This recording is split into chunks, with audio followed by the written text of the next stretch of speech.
सावित्री कलियुगातली 26 डिसेंबरला सर्वत्र प्रदर्शित. जरा वेगळ्या धाटणीचा मराठी चित्रपट सावित्री कलियुगातली येत्या 26 डिसेंबर रोजी महाराष्ट्रभर प्रदर्शित होत आहे. मी नोकरी करत असताना मी जुडो कराटे क्लासेस पण चालवत होतो. त्या कराटे क्लासेसच्या माध्यमातून चित्रपटाच्या लाईनीत मला म्हणजे एक संधी मिळाली आणि त्याच्यासाठी मी इकडे पहिल्यासारखं जिंदा आहे माया म्हणून मी एक वेब सिरीज केली होती.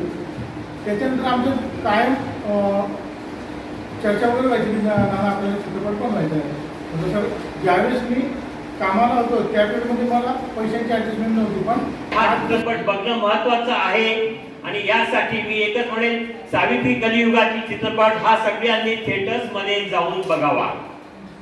कारण एक सांगायचं आहे की आपण नाशिककरांनी दादासाहेब फाळके चित्रपट नगरी स्टुडिओ ऑर्गनायझेशन चालू केलेलं आहे. 23 स्टुडिओचं ऑर्गनायझेशन असताना आपण कुठेही कमी नकोय. त्यासाठी आपले प्रोड्युसर पुढे आले पाहिजे, डायरेक्टर पुढे आले पाहिजे, कलाकार सुद्धा पुढे आले पाहिजे.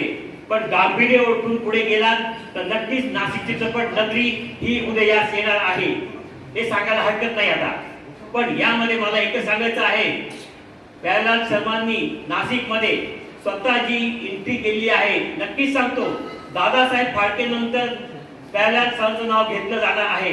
कारण की नाशिक चित्रपट नगरीमध्ये त्यांनी केलेलं धाडस, त्यांनी केलेला ऊर्जा शक्तीचा स्रोत आहे. आणि आजच्या नवयुगामध्ये जो होणारा स्त्रियांना जो त्रास आहे, त्यांना ज्या गोष्टीपर्यंत अपेक्षित असणाऱ्या कुटुंबामधल्या ज्या छोट्या मोठ्या घटना असतात त्या सुद्धा कशा तऱ्हेने हाताळता येतील आणि त्यामधून चांगला मार्ग काढता येईल, हा महत्त्वाचा विषय हा चित्रपटामध्ये आहे. आणि विशेषतः म्हणजे असे कौटुंबिक चित्रपट आता शक्यतो होतच नाही. तरुण मुलांना आवडणारे, नाच गाणे उधम करणारे असे चित्रपट आहेत.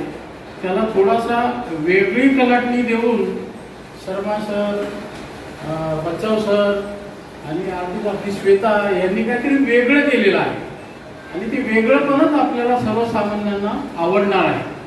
आणि ते आवड आणि ते वेगळंपण आहे आपल्याला थिएटरमध्ये जाऊनच बघावं लागेल. हा महत्त्वाचा मुद्दा आहे.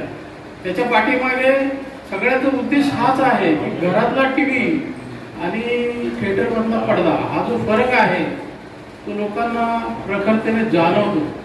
सावित्री कलियुगातील या चित्रपटाच्या प्रदर्शनाच्या संदर्भातील प्रेस कॉन्फरन्सला आला, त्याच्याबद्दल आपलं सर्वांचं मी या ठिकाणी स्वागत करतो. चित्रपटाचे निर्माते जे आहेत प्यारलाल शर्मा यांनी सर्वांना अगत्यपूर्वक बोलवलं होतं आणि नाशिकमध्ये त्यांचं शूटिंग जेव्हा चालू होते त्यावेळेस सुद्धा मी त्यांच्या साईटवरती एक दिवस जाऊन त्यांना भेटलो पण होतो. अतिशय मनमिळावू आणि अतिशय चांगला स्वभावाची व्यक्ती म्हणून मी त्यांच्याकडे बघतो. आणि एक चित्रपट क्षेत्रात कार्यरत असून सुद्धा ज्यांचं हे जमिनीवरती पाय असलेला हा माणूस आहे. आणि मला अतिशय आनंद वाटतो की त्यांनी 90% शूटिंग नाशिकमध्ये केलं. ही आमच्या नाशिककरांसाठी एक अभिमानाची गोष्ट आहे. कारण नाशिकमध्ये जे चित्रपट होतात ते चित्रपटांना नक्कीच यश मिळतं आणि ते चित्रपट सगळीकडे गाजतात असा आतापर्यंतचा अनुभव आहे. पुढे सरांचं मला एक कौतुक एवढं वाटतं की हा चित्रपट त्यांचा प्रदर्शित होत असताना त्यांनी पुन्हा 2 नवीन चित्रपटांची घोषणा सुद्धा केली. खरं म्हणजे चित्रपट सृष्टीत काम करणं किंवा चित्रपट एखादा निर्माण करणं ही खूप कठीण गोष्ट आहे, परंतु तुम्हाला ते सहजपणे शक्य होतं आणि तुम्ही ते करता. तुम्हाला आमच्या शुभेच्छा आहेत. नाशिककरांच्या वतीने तुम्हाला जे काही सहकार्य लागेल ते आमच्याकडून नक्की मिळेल, एवढी शुभेच्छा.